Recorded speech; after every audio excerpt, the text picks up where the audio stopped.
मुजफ्फरनगर से इस वक्त की बड़ी राजनीतिक खबर सामने आ रही है। बहुजन समाज पार्टी ने 2027 विधानसभा चुनाव को लेकर अपनी रणनीति को तेज कर दिया है। इसी कड़ी में पुरकाजी विधानसभा क्षेत्र में आयोजित एक विराट कार्यकर्ता सम्मेलन में पार्टी ने अपने प्रत्याशी के नाम का ऐलान कर दिया है। सम्मेलन के दौरान बसपा के वरिष्ठ नेता और पूर्व मंत्री मुनकाद अली ने मंच से घोषणा करते हुए पुरकाजी विधानसभा सीट से कविता देवी को पार्टी का आधिकारिक उम्मीदवार घोषित किया। जैसे ही यह घोषणा हुई, कार्यक्रम स्थल पर मौजूद हजारों कार्यकर्ताओं में उत्साह की लहर दौड़ गई और उन्होंने पार्टी नेतृत्व के समर्थन में जोरदार नारेबाजी की। इस मौके पर नेताओं ने कहा कि बहुजन समाज पार्टी पूरी ताकत के साथ 2027 के चुनावी मैदान में उतरेगी और प्रदेश में सरकार बनाने का लक्ष्य लेकर आगे बढ़ रही है। नेताओं ने यह भी दावा किया कि दलित, पिछड़ा, मुस्लिम और गरीब वर्ग एकजुट होकर बसपा को मजबूत करेंगे। वहीं प्रत्याशी घोषित होने के बाद कविता देवी ने भी अपनी प्रतिक्रिया दी। उन्होंने कहा कि यदि जनता उन्हें सेवा का अवसर देती है तो वे पूरी ईमानदारी और निष्ठा के साथ क्षेत्र के विकास के लिए काम करेंगी। साथ ही उन्होंने जनता के विश्वास पर खरा उतरने का भरोसा भी दिलाया। फिलहाल इस घोषणा के बाद पुरकाजी विधानसभा में राजनीतिक हलचल तेज हो गई है। आज यहाँ पर पुरकाजी में हमारा ये प्रोग्राम था कि आज हमारी घोषणा हुई है कि हम पुरकाजी विधानसभा से इलेक्शन लड़ रहे हैं।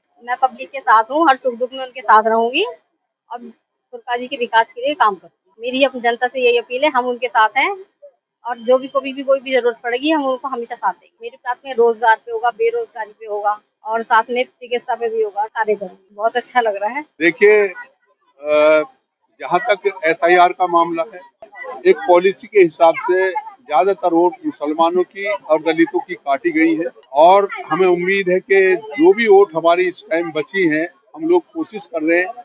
हमारी नेता का निर्देश है कि बूथ बूथ पर जो अपनी वोट बढ़ाओ, अभी वक्त है तो हम वोट बढ़ा रहे हैं, पूर्ति करेंगे और उम्मीद है हमें कि हम इस बार हर हालत में पुरकाजी विधानसभा जीतेंगे। देखिए, मैं समझता हूं कि जिस तरीके के हालात केंद्र की सरकार ने पैदा कर रखे हैं तो उसका गलत मैसेज आ रहा।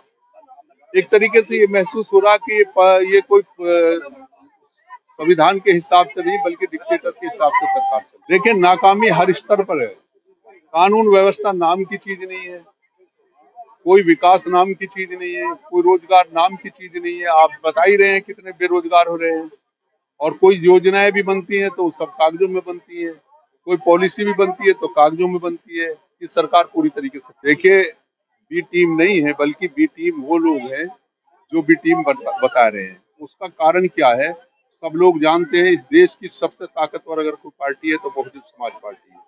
सब लोग जानते हैं अगर इस देश की ताकतवर कोई नेता है तो बहन कुमारी मायावती जी, क्योंकि ना तो इतना वोट किसी पार्टी के पास है न किसी नेता के पास है जितना बहन कुमारी मायावती जी के पास है। और आज भी ये पॉलिसी के हिसाब से हमारी पार्टी को कमजोर करने के लिए जब चुनाव आता है तो समाजवादी पार्टी के लोग कहते हैं हमारा मुकाबला भाजपा से, भाजपा के लोग कहते हैं हमारा मुकाबला सपा से है और भ्रमित कर देते हैं वोटरों को।